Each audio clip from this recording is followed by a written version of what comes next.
ओम शांति। दुनिया में श्री कृष्ण का नाम बहुत बाला है,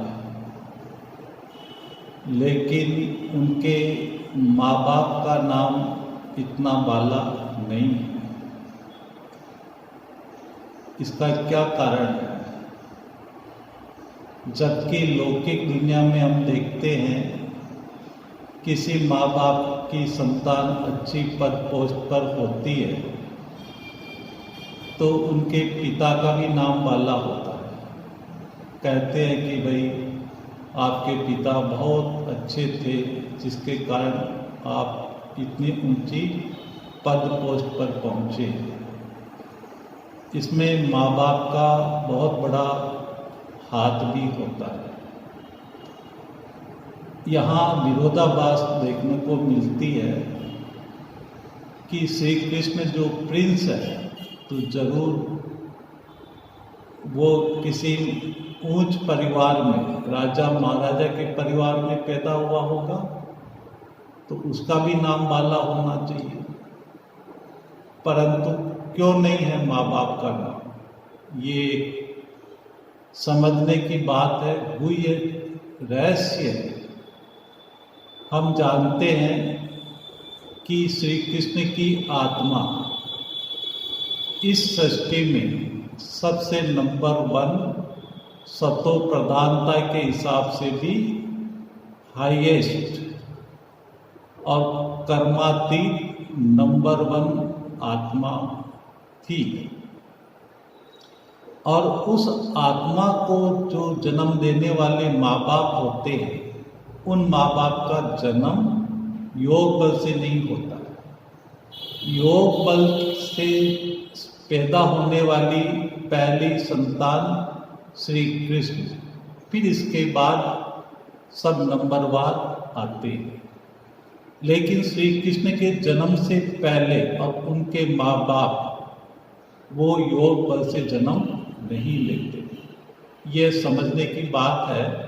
इसीलिए कलयुग उनके माँ बाप का नाम बाला नहीं होता है। जो भी यहाँ से ब्राह्मण परिवार से आत्माएं शरीर छोड़ करके एडवांस पार्टी में गई है, और वही आत्माएं कलयुगी माँ बाप से पैदा होकर,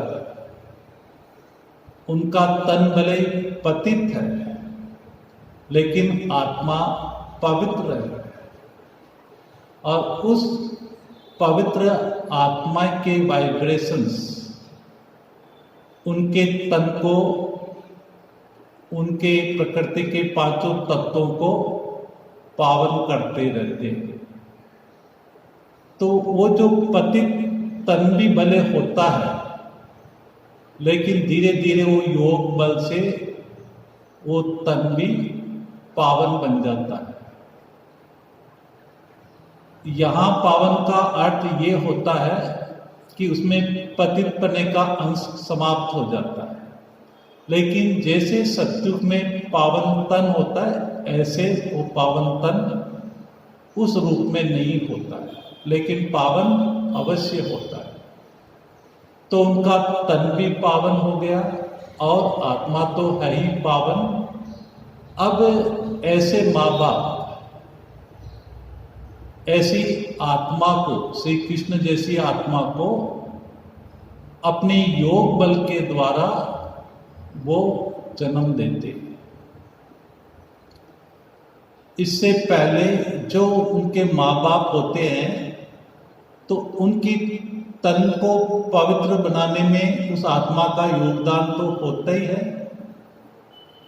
और उसके गर्भ को, जो श्री कृष्ण की आत्मा उनके गर्भ में प्रवेश करने वाली होती है, तो उसके गर्भ को पावन करने में एक तो माँ बाप के वाइब्रेशंस, उस आत्मा के वाइब्रेशंस, दूसरा जो आत्मा उनके गर्भ में प्रवेश कर रही है, श्री कृष्ण की आत्मा, कर्मातीत स्टेज वाली आत्मा, संपूर्ण पावन आत्मा, तो प्रवेश होने से पहले उस श्री कृष्ण की आत्मा के वाइब्रेशंस उस गर्भ पर पड़ते हैं, तो वो गर्भ भी पावन हो जाता है।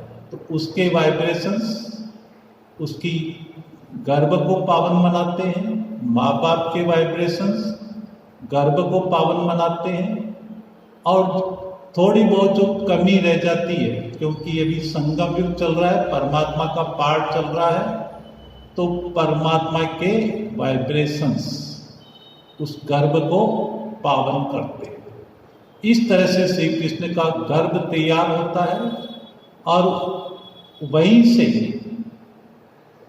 उनके माँ बाप के द्वारा योग बल से श्री कृष्ण की पैदाइश होती है। इसलिए बाबा ने कहा, जब श्री कृष्ण का जन्म होता है तो पाप आत्माएं इस सृष्टि पर नहीं रहती, पतित आत्माएं इस सृष्टि से चली जाती है। लेकिन जो ऐसी एडवांस वाली आत्माएं होती है, जो आत्मा पवित्र होती है, तो ऐसी थोड़ी बहुत आत्माएं सृष्टि पर रहती है जो ऐसे देवी देवता कुल की आत्माओं को जन्म देती है। ये हमें समझने की बात है। श्री कृष्ण की माँ बाप वो इतनी कर्मातीत स्टेज को पाए हुए नहीं होते, उनका तो बस इतना ही रोल रहता है श्री कृष्ण की आत्मा को जन्म देना। इसीलिए कलयुगी दुनिया में भक्ति मार्ग में भी एक गीत बन गया, एक ने तुझको पाला रे, एक ने तुझको जन्म दिया।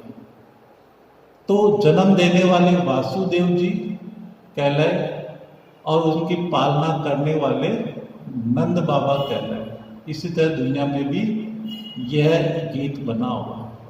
तो इस कारण श्री कृष्ण के माँ बाप इतने सतो प्रदान कर्मातीत स्टेज वाले नहीं होने के कारण उनका नाम बाला नहीं है। पहली संतान इस सृष्टि की जो श्री कृष्ण की आत्मा है, जो प्रिंस प्रिंसेस के रूप में जन्म लेती है, उसी का ही नाम बाला होता है, उसी का ही गायन होता है। इस तरह से श्री कृष्ण का चारों ओर नाम गाया जाता है। इसके पीछे ये रहस्य समाया हुआ है।